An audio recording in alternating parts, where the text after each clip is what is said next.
Olá pessoal, a aula de hoje tem como tema modelos atômicos. Por que estudar os modelos atômicos?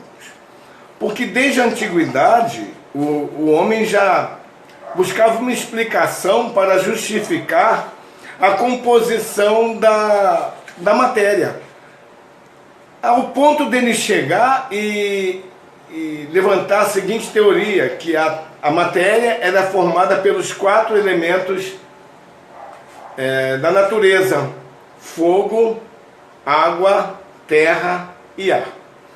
Com isso, nós vamos estudar agora a evolução do modelo atômico, sob 2 pontos de vista: o ponto de vista filosófico e o ponto de vista científico.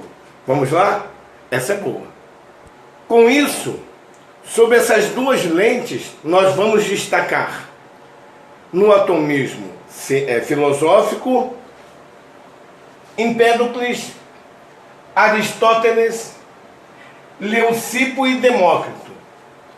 Demócrito foi discípulo de Leucipo. Aí, mais tarde nós vamos destacar no atomismo científico John Dalton, o pessoal conhece simplesmente como Dalton, Thomson, ou Joseph John Thomson, Rutherford, também o nome dele é Ernest Rutherford, e Bohr, que defende um postulado de Rutherford. A teoria de Rutherford, o Bohr dá uma ajustada em cima de algumas observações que ele faz. Vamos lá? Vamos dar início ao atomismo filosófico, destacando Empédocles. Esse filósofo defendeu a teoria de que a constituição da matéria se dava a partir dos 4 elementos da natureza: terra, fogo, água e ar. A grande sacada é que os filósofos e estudiosos da época, à medida em que o tempo ia passando, eles tentavam derrubar a teoria dos anteriores. Com isso, ocorreu efetivamente a evolução do modelo atômico a partir de estudos. Vamos lá? Ao segundo caso. Um pouco mais tarde, na Grécia Antiga, Aristóteles, o filósofo, ele deu continuidade à teoria do Empédocles. De que forma? Defendeu que a constituição da matéria se dava a partir da combinação de 2 elementos. Como assim? Se ele combinasse fogo com o elemento terra, ele teria algo na matéria seco. Se ele combinasse fogo com ar, a matéria era de natureza quente. Se ele combinasse água com o elemento ar, ele teria a matéria de natureza úmida. Se ele combinasse água com terra, a matéria seria constituída por algo frio. Tinha que pensar muito, né, galera? Mas não parou aí. Vamos ao outro caso. Leucipo e Demócrito. Demócrito foi discípulo de Leucipo. Leucipo, entre 500 e 400 a.C., e bem depois veio Demócrito, de 460 a 370 a.C. Eles defenderam a teoria, e a partir da teoria deles surgiu uma palavra: átomo. Ou seja, o A como negativa, não. E o tomo no sentido de divisibilidade. Ou seja, a partir daí vem a noção de indivisibilidade. Átomo é tudo aquilo que não se pode dividir. De que maneira? Vamos supor que algo seja feito de madeira. Na teoria deles, vamos supor que se ele pegasse um pedaço de madeira, e esse pedaço de madeira, eles fossem diminuindo de tamanho. Ele pegava essa madeira, ia cortando, diminuindo, até o ponto em que ele não conseguia mais aquele pedaço de madeira diminuir ao ponto de se ver. Ele dizia que ali estava o átomo de madeira. Então cada coisa era formada de uma matéria, vamos dizer assim. O átomo de madeira era a parte da madeira. Se ele pegasse uma pedra, ele ia diminuindo até onde ele não conseguia, aí aquilo ali era o átomo. Olha que teoria, hein? Vamos a outro caso? O atomismo filosófico se encerra em Leucipo e Demócrito. A partir daí nasce o atomismo científico, com a introdução de técnicas experimentais e o surgimento de alguns postulados. O que é um postulado? Um postulado é um fato ou alguma coisa que se defende sem a necessidade de demonstração. Nós vamos destacar o primeiro modelo atômico na teoria científica. É o modelo de Dalton, em 1808, conhecido como modelo da bola de bilhar. O que é uma bola de bilhar? Uma bola de bilhar é uma bola de sinuca. Eu tenho aqui, por exemplo, uma bola de golfe, bem semelhante à bola de bilhar. Por quê? Dalton dizia que o átomo era como esferas. Ele dizia também que tinha que ser um modelo de um átomo rígido, maciço, indestrutível, indivisível e homogêneo. Quando ele diz que é maciço, ou seja, além da casca, o interior dela é completo. Indestrutível, caramba, nada consegue destruir ele. Vamos pensar.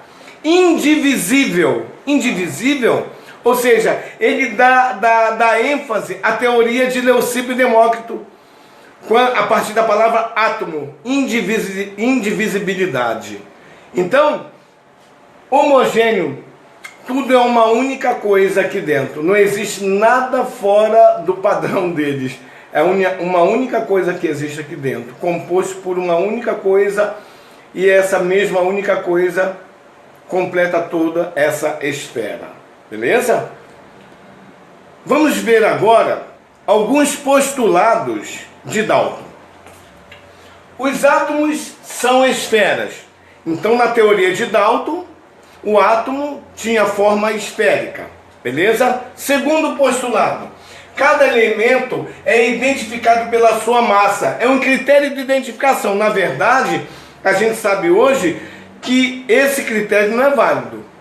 O átomo, tanto que na tabela periódica atual, ele é identificado pelo seu número atômico. Confere? Os compostos são combinações de elementos. Beleza, bonito isso. Agora, quando ele diz assim, ó, reação química é um rearranjo, é uma combinação diferente entre esses elementos químicos. Show de bola, de fato, né? Ainda no atomismo científico, a gente agora vai defender um modelo de Thomson. J.J. Thomson, em 1898, desenvolveu um modelo atômico conhecido por modelo do pudim de passas. O átomo tinha como se fosse passas em sua volta. Na verdade, o que era isso? Nesse modelo surge a ideia de elétrons. Ele ainda continua conforme Dalton, com algumas características. Mas nós vamos destacar agora outras características que quebram em algumas partes da teoria de Dalton. Beleza? Vamos dar uma olhada nisso. Segundo Dalton, existia a indivisibilidade no átomo. Na verdade, nesse modelo, a gente comprova que não. Porque o átomo aí está tendo duas partes. Essa parte preta e a outra parte que descoberta aqui, que foi a parte negativa. Ou seja, essa parte negativa é o surgimento da eletricidade no átomo. É quando surge o elétron. É nesse momento que surge a natureza elétrica da matéria. Ou seja, até então não existia essa concepção. No modelo de pudim de passas, a gente tem essa visão, ok? Ainda no modelo de Thomson, eu vou destacar agora um experimento, conhecido como experimento dos raios catódicos. O que Thomson ele experimentou nesse momento? Ele fez o seguinte: ele pegou um gás rarefeito, submeteu esse gás a uma baixa pressão e uma alta tensão elétrica, em torno de 15.000 volts aproximadamente, e ele observou que ocorria o surgimento, a liberação de um feixe de luz, certo? Que ia do cátodo, que é o polo negativo, para o ânodo, que é o polo positivo, ok? Ou seja, se vai para o polo positivo, é sinal que tem carga negativa. Ok até aí? Esse foi o experimento. Agora nós vamos estudar o modelo de Rutherford. Em 1911, Ernest Rutherford desenvolveu o modelo do sistema solar. Quando ele fez a semelhança do núcleo do átomo como o Sol e os elétrons que estavam à sua volta como os planetas do sistema solar. Vamos lá? Ainda no modelo do sistema solar, Rutherford, ele faz surgir o núcleo. Quem era o núcleo? É uma região muito densa, também uma região pequena, que era composta por prótons com cargas positivas. E, ao mesmo tempo, a massa do núcleo era relevante, certo? Ou seja, era a maior massa do átomo. Então faz a gente refletir se o núcleo era denso e consequentemente tinha a sua massa bem considerável de fato, a gente passa a pensar no elétron como uma massa irrelevante, ok? A massa do elétron comparada à do próton, lá no núcleo, ela é muito pequena, tá bom? Vamos analisar agora o experimento feito por Rutherford. Ele simplesmente, dentro de uma caixa de chumbo, ele utilizou a radiação alfa emitida por um polônio radiativo sobre uma lâmina de ouro muito fina. E ele percebeu que essa radiação, ela incidia em 3 pontos. Intensamente no ponto A, no ponto B e no ponto C. Nos pontos C e B. Então a gente agora vai observar cada ponto e o que quer dizer isso aí, tá bom? Ainda no experimento de Rutherford, a gente vai analisar agora os 3 pontos onde houve a incidência da radiação. No ponto A, a incidência teve um brilho muito grande, ou seja, isso significa que ele atravessou um espaço vazio. No ponto B, eu tive pouco brilho, a intensidade do brilho foi muito pequena. E o que quer dizer isso? Na verdade, essa radiação, ela atravessou algum núcleo pequeno, carregado positivamente. Isso aí eram os prótons. E aqui, no ponto C, mas muito pequeno esse brilho. Por quê? De fato, houve uma repulsão dessa radiação. Na verdade, esse brilho aqui queria dizer que era o núcleo que ele tinha batido, ok? Essa radiação tinha chegado ao núcleo. Essa placa aqui era uma placa metálica embebida em quê? Em sulfeto de zinco. Por quê? Porque o sulfeto de zinco, ele quando recebe radiação, ele libera muito brilho. Com isso, a gente conclui que o modelo do sistema solar, ele apresenta o átomo dividido em duas regiões.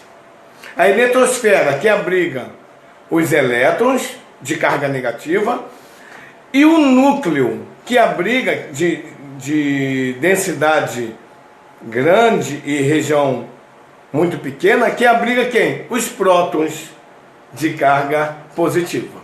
Aqui nós temos uma aluna nossa, essa é a Bardot, gente, olha só. Ela sente falta e vem, né? Vem assistir um pouquinho de aula. Valeu, Bardot, tchau. Dispensada. Agora nós vamos estudar o modelo de Rutherford-Bohr. O que aconteceu? Em 1913, o Bohr, ele pegou o modelo de Rutherford, não descartou, e aproveitou para adicionar os seus postulados.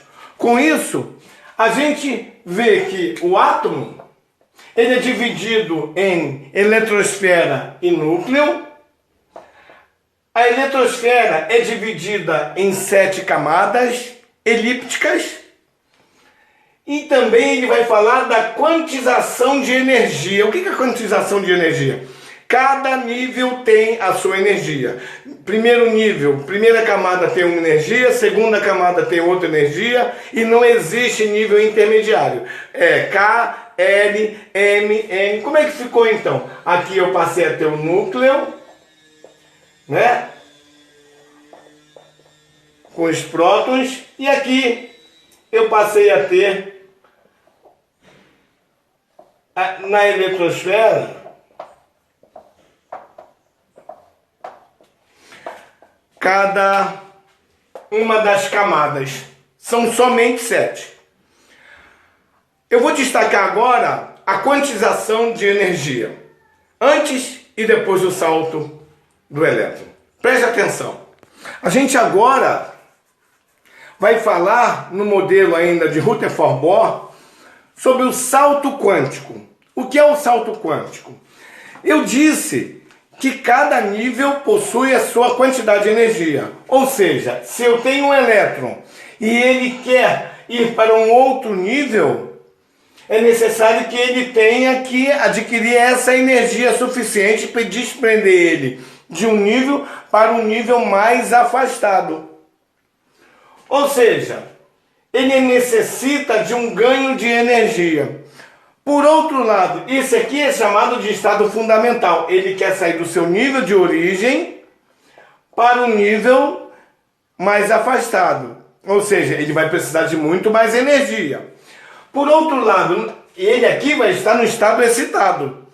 Quando eu estou no estado excitado e ele quer voltar para o seu nível de origem, seja ele passando por um nível intermediário ou direto para o seu nível, ele tem que liberar essa energia, porque ele tem que voltar do jeito que ele era. E o que acontece nessa liberação? Essa liberação se dá sob a forma de luz. Ele libera sob a forma de luz. A gente vê, por exemplo, sabe onde?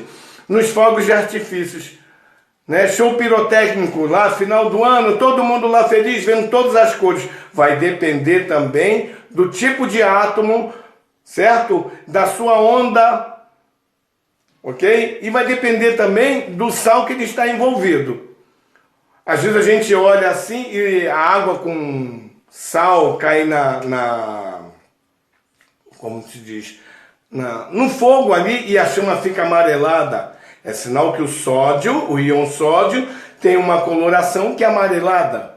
O íon cobre tem uma coloração que é azul. Então cada íon vai ter a sua cor, certo? E vai aparecer isso na luz que ele libera, na energia sob forma de luz. Ok? A gente termina aqui o modelo de Bohr, com o modelo de Bohr, e espero vocês em um outro momento. Um abraço, foi muito bom. Espero que vocês tenham aprendido e gostado. Voltem, em breve teremos outra aula.